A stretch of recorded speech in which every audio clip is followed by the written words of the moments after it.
would like to tell you of some native Indian people that were down here at the coast on British Columbia, on Vancouver Island. There was the chief of Ucluelet tribe. His name was Jack Patrick. He was a Christian. I lived in his house when I would go up there for meetings. And his wife and his uncle, who became a very dear friend of mine, Albert Jackson, and his wife. The four of them had brought a sister up. Once again, this event actually spans many years, but yet the actual event which I'm relating happened in these meetings. And they came up for the meetings because I had spoken of arranging these meetings in Grand Prairie and Dawson Creek. So they drove the 800 miles up to Dawson Creek and then found out that the first meetings were in Grand Prairie. They almost came back, which would have been a great disappointment to me. They had a woman with them that was dying with cancer, and she had a terrible issue of blood. I don't know much about it except I was to find out. And in the years that followed, and Brother Branham called her out and told her to stand. She wasn't strong enough to stand. And he called her out and said that she would be healed or whatever more, I don't know, to have faith. And the native Indian people had a very simple faith.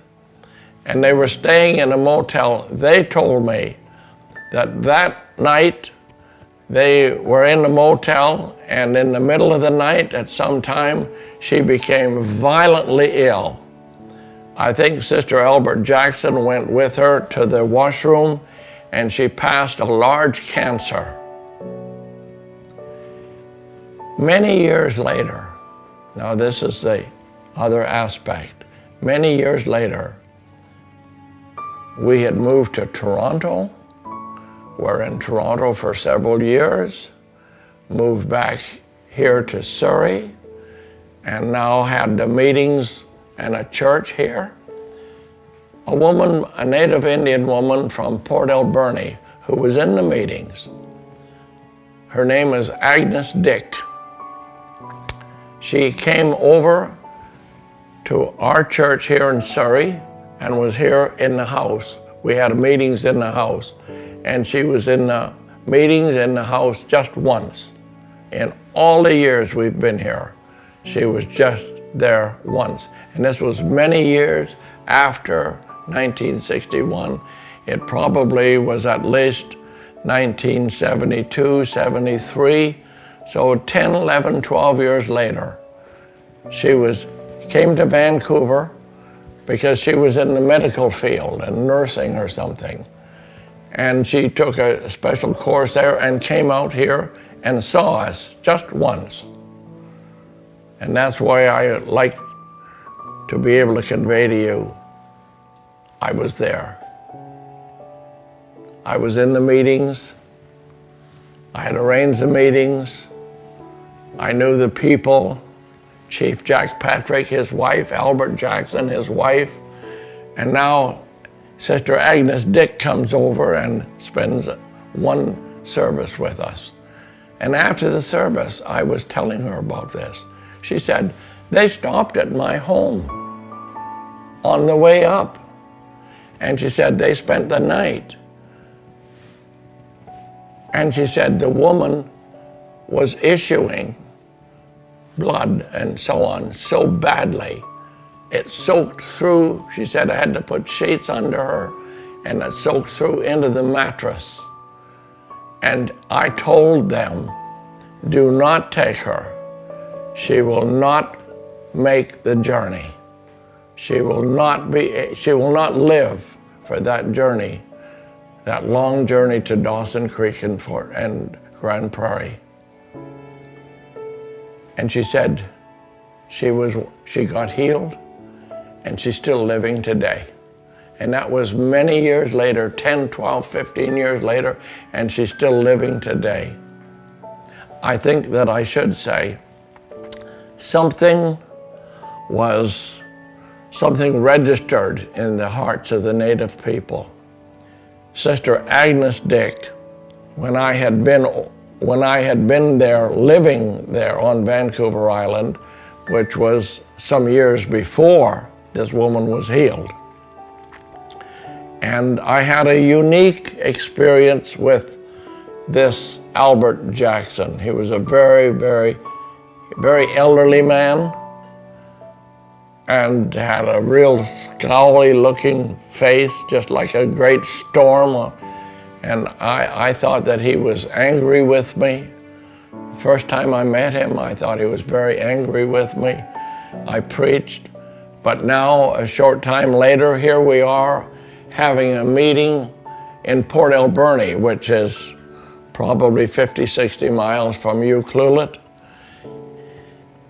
And he came to me because we had this very close connection. He could not speak English well. So he said to me, I was to preach in the Longhouse, and there was about 300 people there. And so Albert Jackson said, afore you, that's before you. Afore you speak, I speak. I said, okay, Brother Albert, before I speak, you want to speak. Afore you, I speak. Okay. I said, that's fine.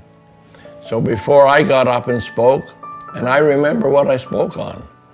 I spoke on midnight hour and the workers and the laborers that were called at the different times. And I said, it's very, very late.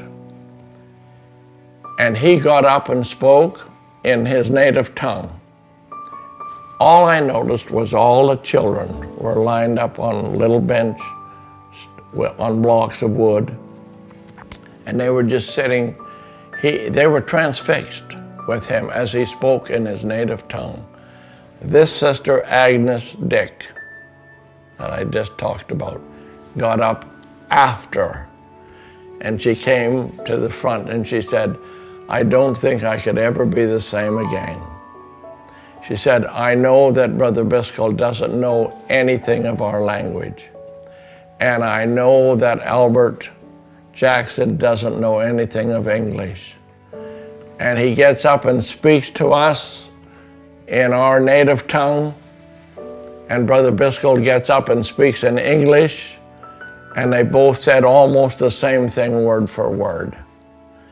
And she said, I can never be the same. So there were supernatural things that were happening at that time. But here, maybe 20, 30 years later, is a network. And a woman is healed from cancer. And then they are affected by our lives and our ministry. And when it comes down to Sister Agnes Dick passing, her husband calls, he's 82 years old then, has his grandchildren call Brother Eddie Byskal many years, and I go back to Port Alberni and there. So we have a very, very unique connection, and all I can say is they're caught in a web of supernatural things that were happening. So I would like to say, the supernatural God that was calling the woman to stand, the supernatural God that healed her from cancer, the supernatural God that kept her alive for many years, and then to have the same supernatural God call us to come over and give testimony and to speak and to sing and to give testimony once again, so that they would know the God that was demonstrating himself on the platform was the same God.